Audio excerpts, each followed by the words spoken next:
Welcome back to Real Money Flow, the go-to destination for empowering your journey towards a life of abundance and independence. In today's game-changing episode, we're teaming up with a true legend in the world of financial education, Robert Kiyosaki, to tackle a topic that affects us all, escaping the financial matrix. If you've ever felt trapped in a cycle of bills, debt, and limited income, you're not alone. But fear not. With Robert Kiyosaki by our side, this video is your roadmap to breaking free and reclaiming control over your financial destiny. Together, we'll share practical tips, strategic insights, and a mindset shift that will set you on the path to financial liberation. It's time to rewrite the rules, shatter the chains, and step into a future where your money works for you, not the other way around. So, buckle up, hit that subscribe button, and let's embark on this transformative journey with the wisdom of Robert Kiyosaki guiding us. Get ready to escape the financial matrix and design a life of prosperity. The only way money is created, if you understand the macro of money, which is George Gammon's world, as you know, that's where we met. Yeah. If we don't borrow money, there's no money created. So only until I go to the bank, I'll use my credit card. The moment I borrow money, that's when money is created. So money is created out of debt. So as savers, they don't want your money. A savings is a liability. You know why? Because the bank has to pay you interest on it. They don't want your savings. They want your credit card debt. If you understand that, everything is opposite. Let me say this way.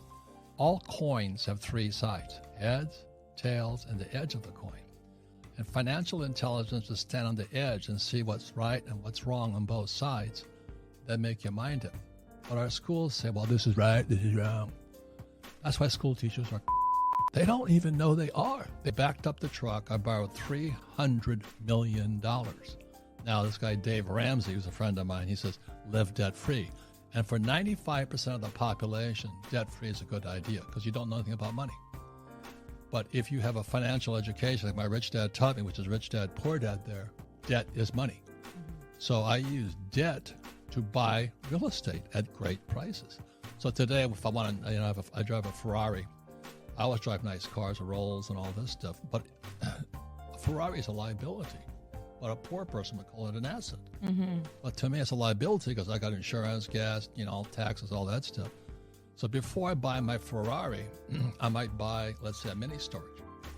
And the mini storage I buy with debt, and the cash flow from the mini storage pays for my Ferrari. So I get richer getting nice cars. But of course, Dave Ramsey would say, live below your means. Well, that's good for most losers. But you want to win, use debt. Drive the nice cars, go to Neiman and on sale. I think that's a wonderful idea. I'd rather be rich than some scum-sucking poor person. I don't mean they're scum-sucking, but why would you want to live poor? It doesn't make sense to me. I don't know why, but it starts in our academic system. That's where our teachers speak the language of a school teacher. I speak the language of a capitalist. I know there's an asset and liability. I know what bailout means. If you read the book, The Creature from Jekyll Island, was written by G. Edward Griffin. It's the book on how the Fed was created. It's Jekyll Island, I think in 1913. Is the opening chapter is the name of the game is bailout. Mm-hmm. So every time the banks get trouble, the whole system is set up to bail out the rich. Oh, really? No, they wouldn't do that. I mean, we're supposed to be equality and all this stuff. No. This whole setup is to protect the banks and Wall Street and those guys. That's why I don't save money. I borrow money. That's why I don't own stocks, bonds, mutual funds, and ETFs like Tony Robbins recommends. I won't touch that stuff. And I don't trust the school system. So I'm an entrepreneur. I can create my own assets. I don't need to buy them from Wall Street or the banks. Well, good debt makes you rich. It's real simple. So I bought this property in San Antonio with my friend Ken McElroy. He's the genius. He wrote the book ABCs of Real Estate for me.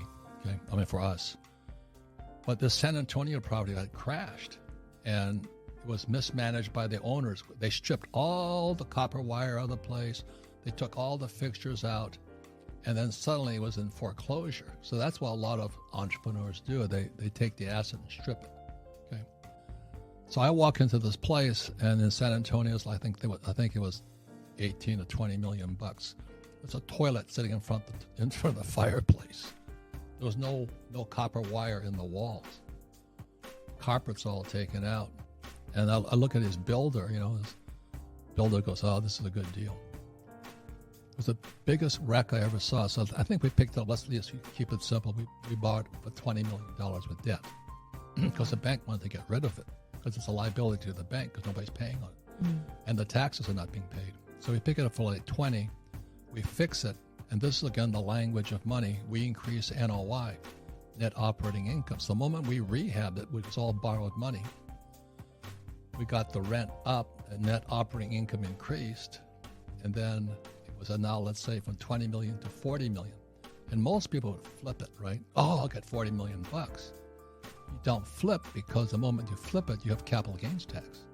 So what we do is we borrow out the equity and we bought more property. Oh, wow. So debt is tax-free. If you can understand that one. So that's how powerful the banking system is. So I'm not against the banks. I like debt, tax-free money, which is debt. And like Dave Ramsey, live debt-free, get out of debt, live below your means. I'm going, why? You don't have to if you use the language of money.